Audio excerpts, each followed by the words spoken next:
Heidi. Hi everyone, welcome to a beautiful Sunday.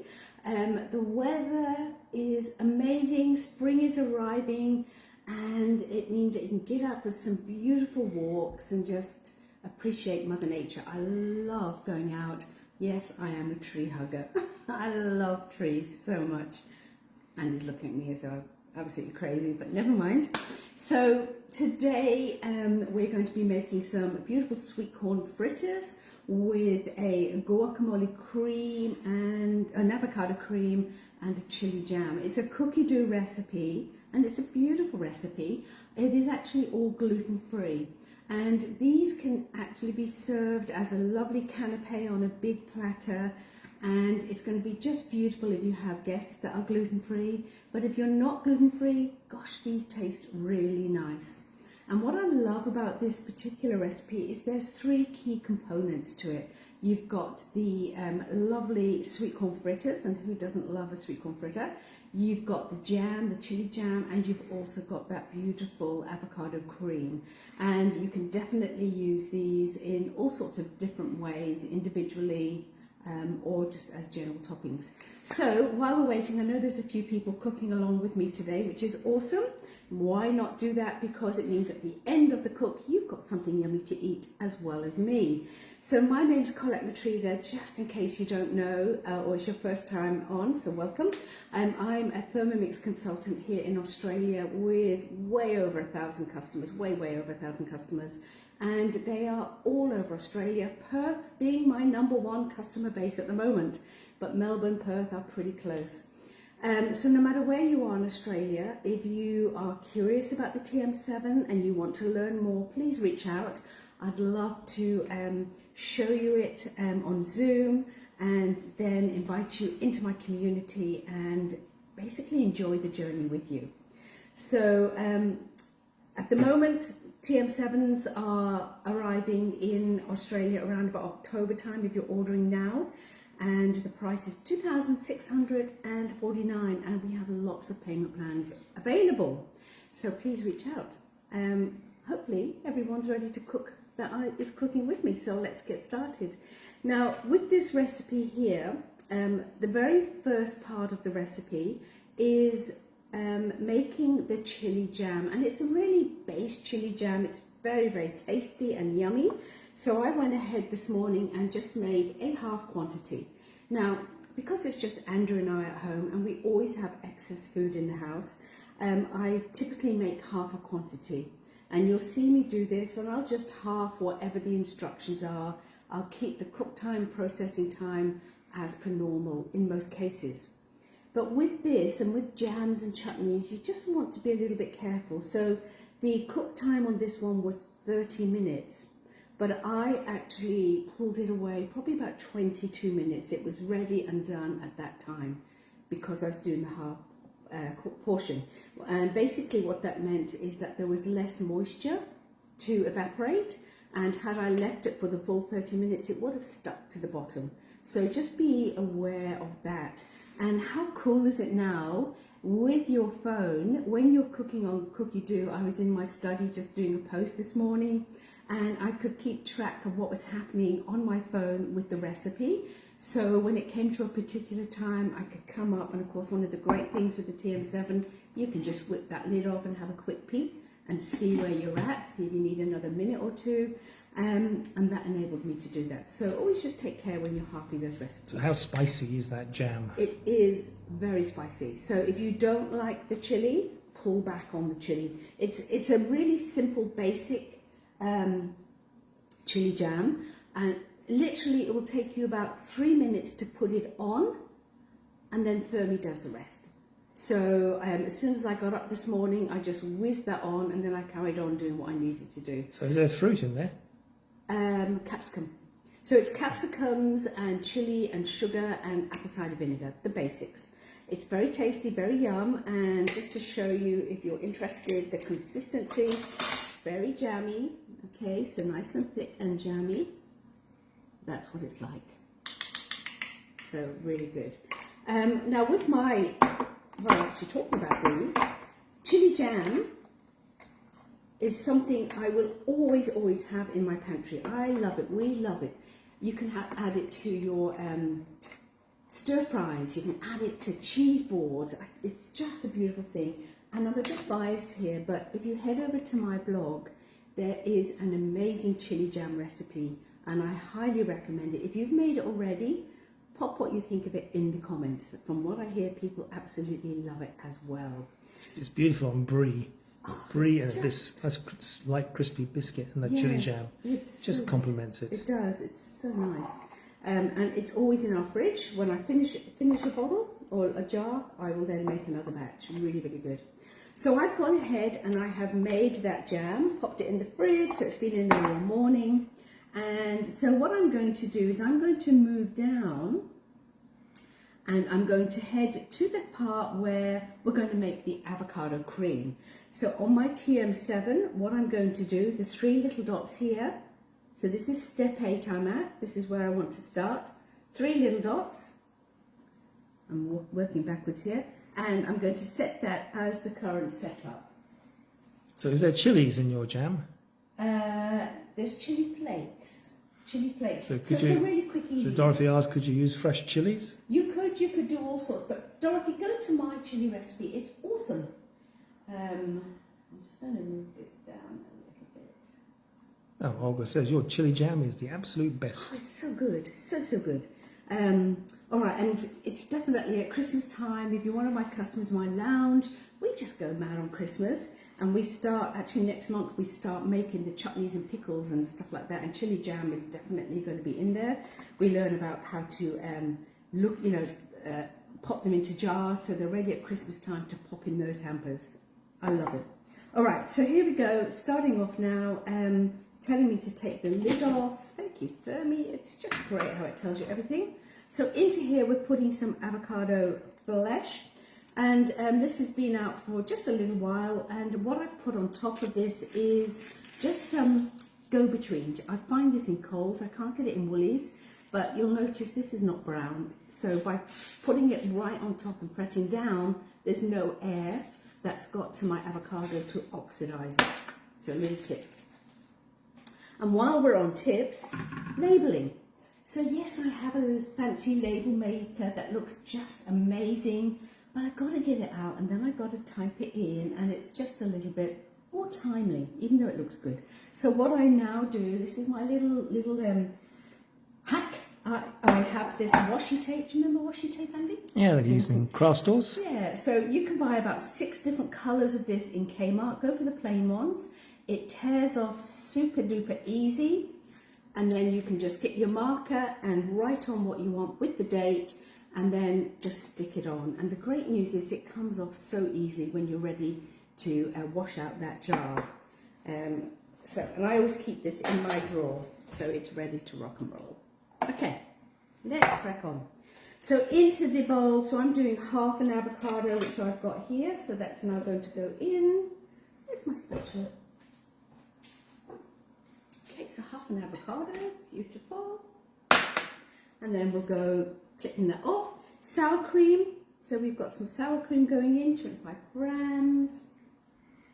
And this is a beautiful creamy, not chunky avocado dip. And you can use this as a base. You can add lemon to it, you can add little chili flakes, all sorts of things, but it's really a nice recipe. So that's now gone in, and now we just need to add in some salt and pepper, simple as. Good bit of pepper, good bit of salt. And remember, Mix Shop, I think most of you guys have this. It's one of my little favourite gadgets from the Mix Shop. I love it so much. Making sure that's all scraped down. Where's the little wooden spoon that's come It's to? here. It's just sitting in here. It's so cute. I was using it this morning, I know. All right, so we've done that. We've got the salt, we've got the pepper, and then I'm going to hit next, and it's telling me to pop the lid on, and I'm going to hit play, and off we go. So it's going to beat that up for 15 minutes, and then if I look ahead to see what the next step is, it wants me to transfer that into a bowl, which I've got ready here, and a little bit more of the glad bake.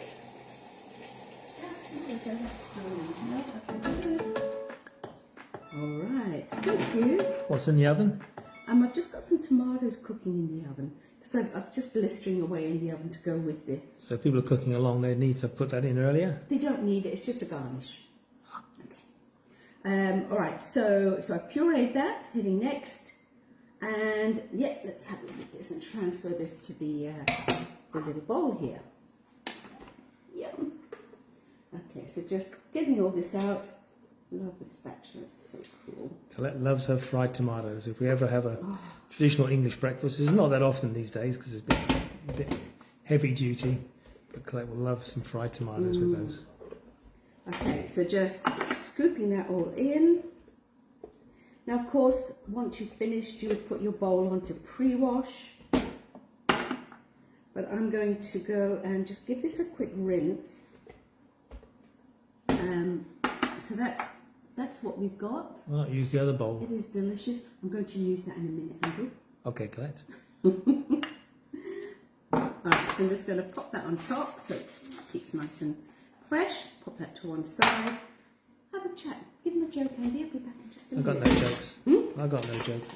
So just to release the bowl, super easy with the TM7. I've just, can you see that okay, Andy? I've just moved that to one side. I'm just going to take that now and give this the quickest rinse. Ooh, magic. So how's the weather for everyone from all over Australia? People from Perth, we've got someone from South Africa, we've got people from Victoria, anyone from Queensland? Here on the Gold Coast it's absolute super day. It's about 26 degrees, it's sunny. Spring has definitely sprung. The spring has definitely sprung. Get my tea towel.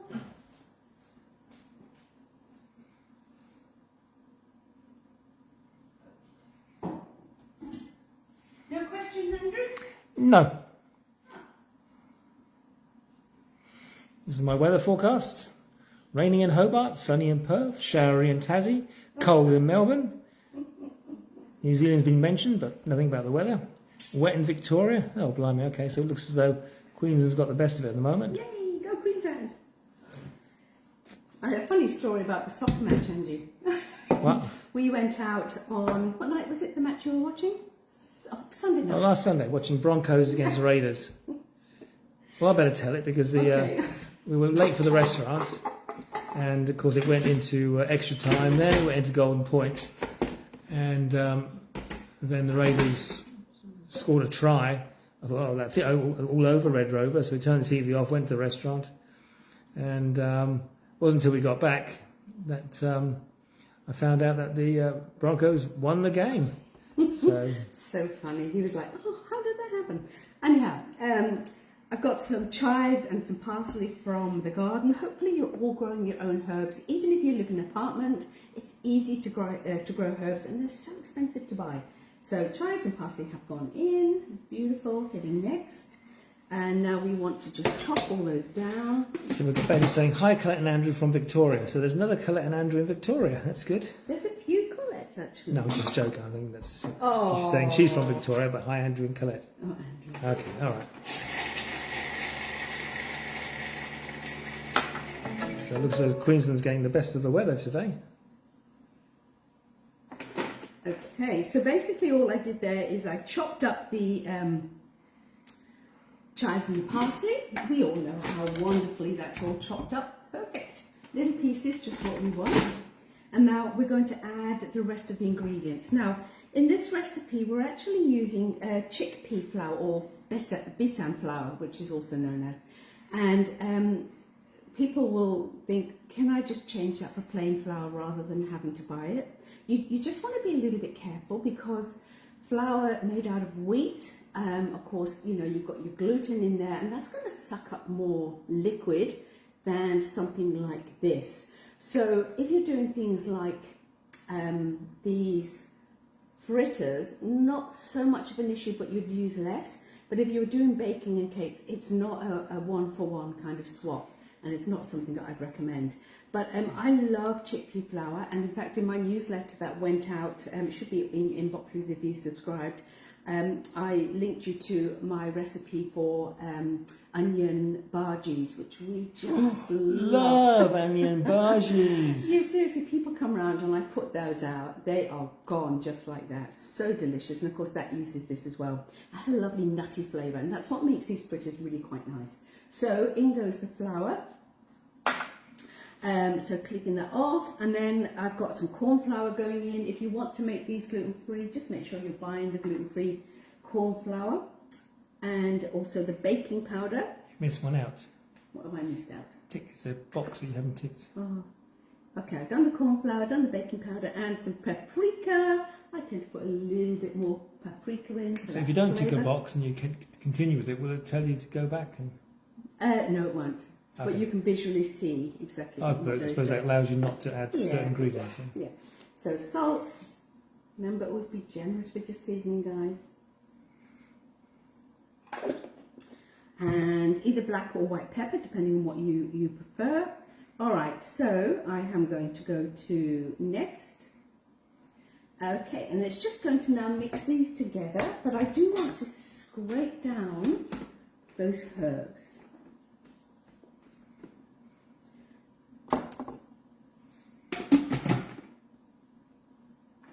So 5 seconds mixing up,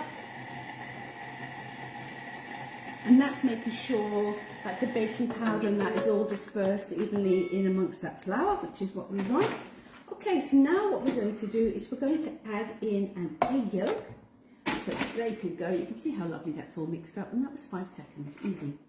And I was talking to one of my new customers who's waiting for her TM7 to come, and you know, she was a great cook, and I was saying to her, you'll just be amazed, because rather than using so many different gadgets, this guy just does it all. It's just so clever. Right, so we need an egg yolk, and I'm going to just crack this. So we need the yolk, so I want to keep the white. We're going to need that. So those of you that are cooking along with me, are you keeping up okay? Am I going too fast or too slow? So egg yolk going in. Is this exactly the same on the TM6? Yes, yeah, this is a TM6 recipe as well. And I think you can just, there's no reason why you can't do this on your TM5, because there's no special modes and things that we were actually using today. So egg yolk is in, and now we're going to add in there some water. Okay. And now we go next. All right, now we're going to mix all that until it's all nice and smooth.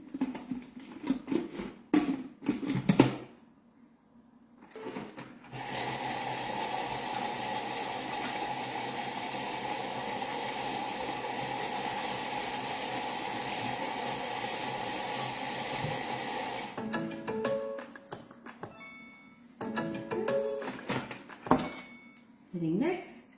Okay, now to this mix. So that's what we've got. Looking good. Have a little taste. I'm going to add a little bit more salt. Okay. So to this mix, we are now going to add in the feature product, the corn.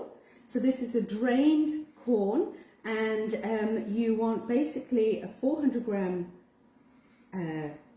can, but you want to, if you're doing the full recipe, it should be 250 grams of corn, thereabouts. So this is half of that, 125. Could you add any protein into this? Yeah, you could do, you want to. We've got some prosciutto in the fridge. Yeah, no, we won't do that today. I think sometimes you don't want to detract from the flavours of some of the stuff. Now, corn fritters, this is something I made for my boys a lot for after school snacks and things. This corn fritter recipe just kind of steps it up a little bit. So this is perfect for a special brunch, or, you know, for making those little canapes. And one of the reasons that we're stepping it up, we had the paprika, which is going to give a lovely flavour, but we're also going to be popping in there some feta, one of Andrew's favourites. Nice and salty. So feta's going in. Taking that off and hitting next. Everything tastes better with feta. Everything tastes better with feta. And off we go again, 10 seconds, and that's going to just go through there. Okay, I'm nearly done.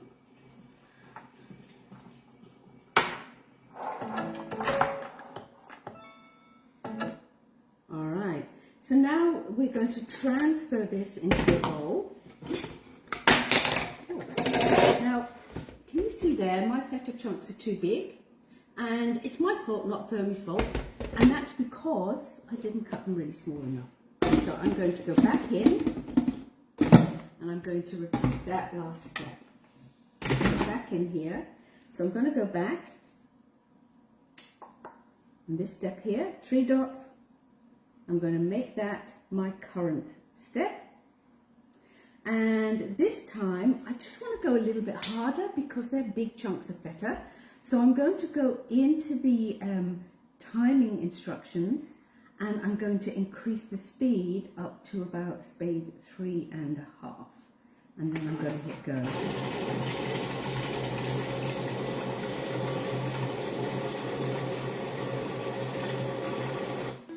Let's just have a little look. Pretty chunky actually. I'm going to go continue to the end of that.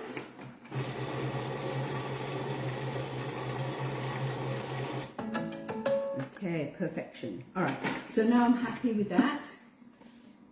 All right, so now I'm just going to transfer that into a bowl. Would you use any other cheese apart from feta? Yeah, you could use cheddar, you could use, you know, any cheese at all, whatever you've got to use up. But feta is going to introduce that saltiness, which is going to be just lovely. So parmesan would be similar? Yeah, you could do parmesan, which would be lovely and tasty. Yeah. Okay. So that looks amazing. That is our mix now finished, and that's kind of the consistency that you are looking for. So how many fritters will that make? This will make, I think it's 8. That's going to make 8 fritters. Oh, I can't remember, Andy. Doesn't matter, that's okay. So I'm just going to pop this to one side. Doesn't look enough for 8 fritters. No, it's not, is it? Oh, I'm not sure. Maybe 3 or 4. So that's the consistency there. So you can see it's spoonable. That's just a lovely consistency. That's what we want. So let's take this in here.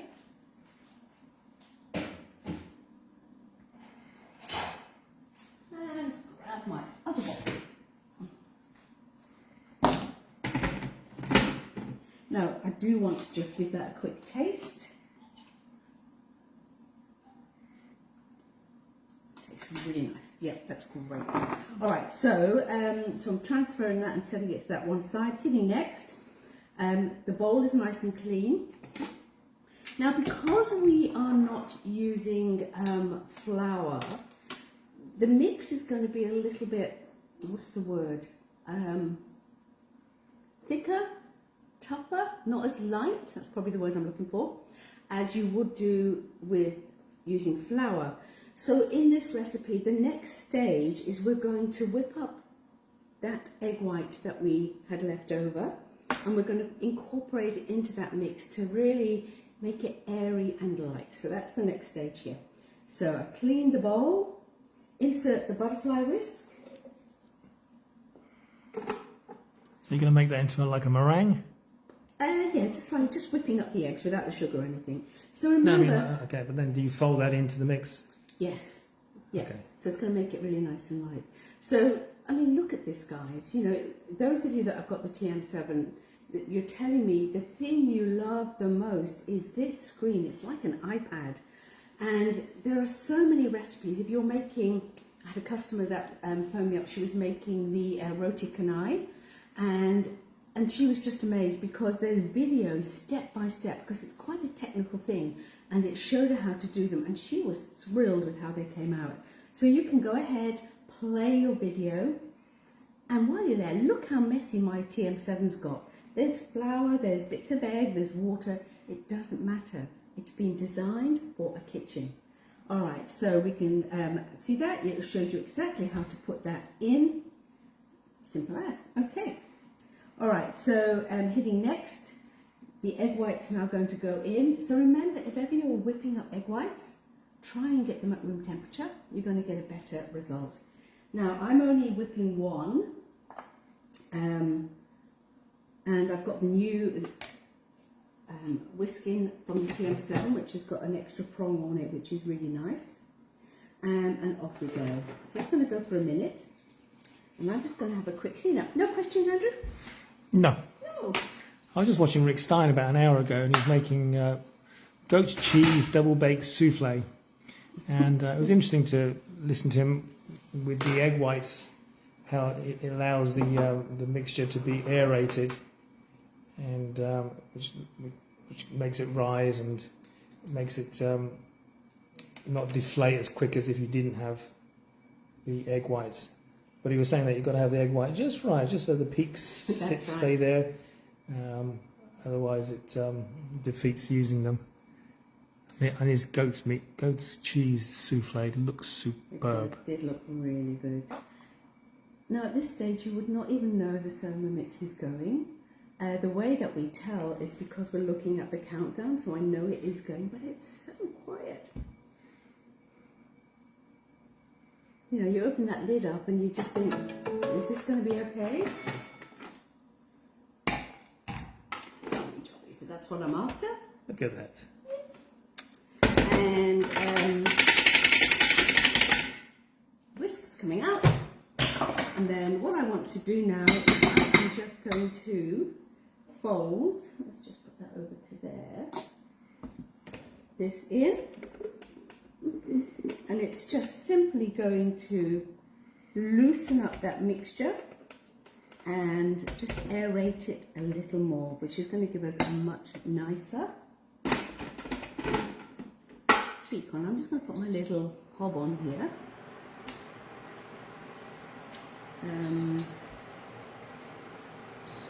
And I've got that heating up, just a little bit of oil. Now, I did a couple of slices of bacon earlier.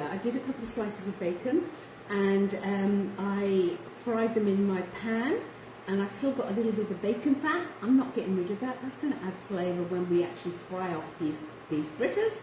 So I'm just putting a few sprays of oil in. Where's the bacon gone? It's here.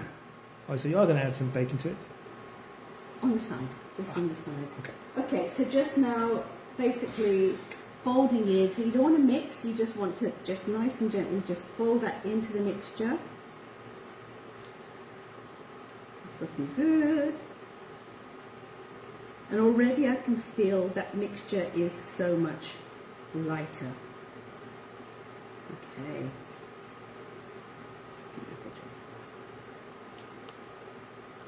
Alright, so over to my pan. It's amazing how the volume has increased so much with the egg whites. Beautiful. Okay, so over to my pan. And then all I'm going to do is, you can put dollops down. If I was doing this and I wanted them to look really super nice, I'd put them into an egg plate so they'd all be the same size, but that doesn't matter today. I'm just going to dollop them down for easiness. So just take a nice size of these and you're just going to place these down. Yeah, how many did I say we should make, Andy? 8, you're probably right, actually. Right. So you can't freeze these, is that right? Yeah, you probably could actually. There's nothing in here that would stop them from freezing. I haven't ever frozen them. How long do you think they'd last in the fridge? 2 days. Okay, so I've definitely got enough for 8 in this mix.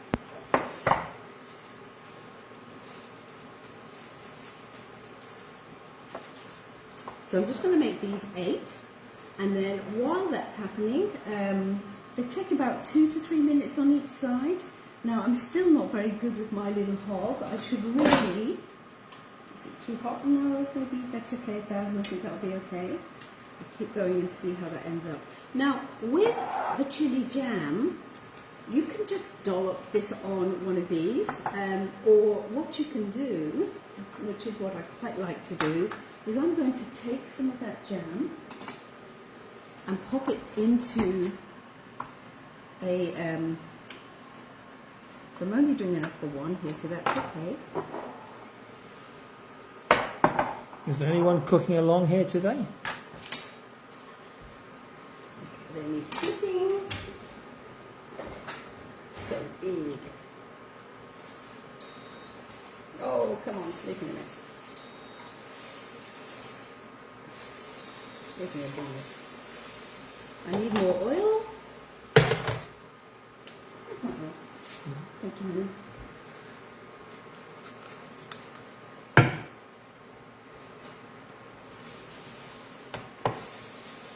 Better. So Elaine is cooking along. Who is? Elaine Matthews. Oh, wonderful. I love it when you cook along with me. So I make a habit on Sunday of making sure I choose things that you can cook along with me. And I'll put any particular notes up Sunday morning that you need to be aware of, but I'll also post the recipe. So a little bit more oil.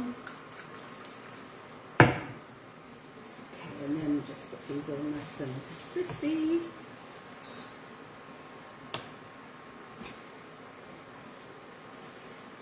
You get asked this question every time. What brand is the hob? It's Anko. Was it Kmart? Kmart special. Yeah, Kmart. Yeah, it cost about $3. Yeah, it's about $50, I think. It does come with instructions. Now you can actually cook these in your air fryer, no problem. They take about 10 minutes, 12 minutes in total, and you just flip them about 180 and they will come up really nice. So we're going to get ourselves organised now for plating this up. And we've got our beautiful avocado cream. Got a dead leg. Got a dead leg. We've got a dead leg.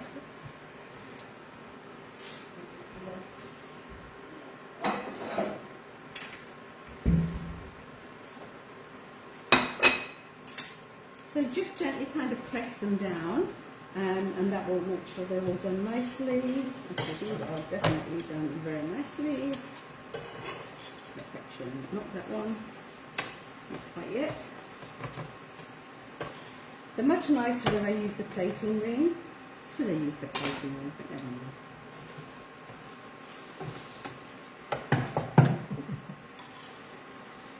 You're struggling a little bit there, maybe. Well, it's just I'm using a little frying pan with a big one of these. Doesn't quite work. Alright, so what I'm going to do now is just take off one of these. So this is how you would serve them as a big platter. So you'd have one of these down, and I'm going to go back to my sweet chili sauce. And to that, what I'm going to add... Chili jam. Chili jam is a little bit of fish sauce. Oh, yeah, that I And I'm love. going to mix that in, and I'm going to also add just a little bit of water as well. And then I'm just going to mix that through, and that's going to loosen up the jam and kind of make it more pourable and less Much chunky. more fluid consistency. Yeah. So Pamela asked, will you be doing Christmas cooking, which you said already, that on your lounge you'll be Yeah, doing? my lounge goes crazy. Christmas cooking, Christmas cake, plum puddings, all sorts of things are going to be happening in October. So that's going to be very exciting. Alright, so you can see now how that consistency has changed, and you can loosen it up even more if you want. So with this dish here, it's simply a case of you were serving this as a platter of these little corn fritters, just like in the picture. You're going to put a little bit of this down on top, and then you're going to put a little bit of your chili jam. Okay, and then I also think, just to finish it off, this isn't in the recipe, but just a little bit of sour cream, and of course then some, and I like a few chilies on there too. So you'd have a whole platter of those, and they would be gobbled up. Where's the Absolutely bacon? delicious. Bacon's not on this one. This is just like little, little platters. So let's now go back to serving up the others. So I'm just going to pop these down on the plate. And what I'm going to do is I'm going to take a little bit of the avocado cream. I'm just going to pop this down on top in the middle. And now what I like to do is take a bit more of that avocado cream, a little bit of the chili, just a little bit of the chili jam. And then we're going to grab another of these beautiful... Are you going to make a sandwich? Just going to make a nice little stack. And again, just with the avocado, chili, I think you get the idea now, and That's good. And then we're going to grab the last one and pop that on top. And once again, we're going to finish that off with a nice generous amount of the avocado cream, the chili sauce, Chili jam. Okay, beautiful. And this time I'm going to do the sour cream. You could actually, that's nice, that's going to be lovely. With the sour cream and then lots of beautiful chives on top, and of course some beautiful red chilies.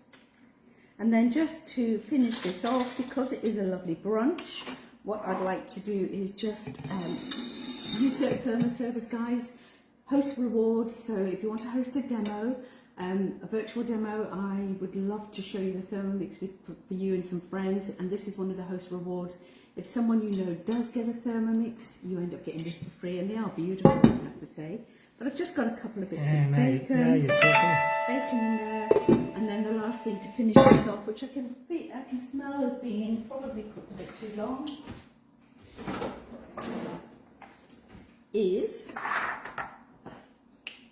let's get this out, some blistered tomatoes, very blistered tomatoes.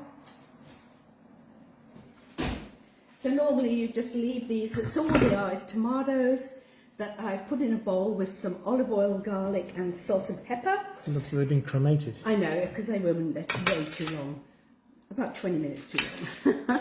But they are lovely. Even at this stage they would be so delicious. And then you just kind of blister them up, and then that's going to go down as well. Let's not forget this little guy. Ooh, lovely. So let's put him out of the way. All right, so there you go. A little bit more chives. I do love chives. I do love all that. So there you go. Beautiful brunch to have with friends. A lovely slice of sour cream. You've got your individual ones that you can put on a nice big platter to eat. But that is going to be amazing. So I need to have a little taste because my mouth is watering. So you've got all that extra avocado cream and stuff underneath. There's chili. Cheers.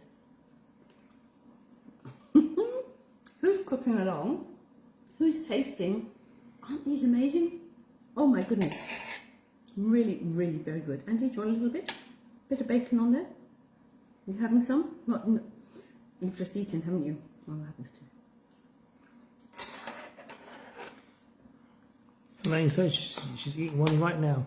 And what's it like? Aren't they great? She says yummo. I know. Yummy. So a lovely, lovely brunch dish. Have the girls over, glass of wine. You can have wine at brunch, can't you? Champagne. And just serve this up with some sauerkraut. I do sometimes put a little bit of lettuce in between the layers. You say sauerkraut? Is that what I said? Yeah. Where did that come from? I don't know. Sweetcorn fritters. Oh dear, old age. Maybe, yeah, let's not go there. All right, anyhow, yeah, so lettuce and... Actually, sauerkraut sounds really good. I love sauerkraut. lettuce in between with the avocado cream, and that all dropped on top, and it's just absolutely amazing. So there you go, that's me for today. Thank you so much for joining me this Sunday and spending part of your weekend with me. I hope you picked up a few tips and tricks, and remember, all my information and all the latest information on Thermomix you will find at my blog, and it's simply thermikitchen.com, and Thermi is spelled T-H-E-R-M-I-E. My name is Collette Mitrega. This is Andrew behind the camera. You have a beautiful Sunday, and we'll see you again soon. Bye for now.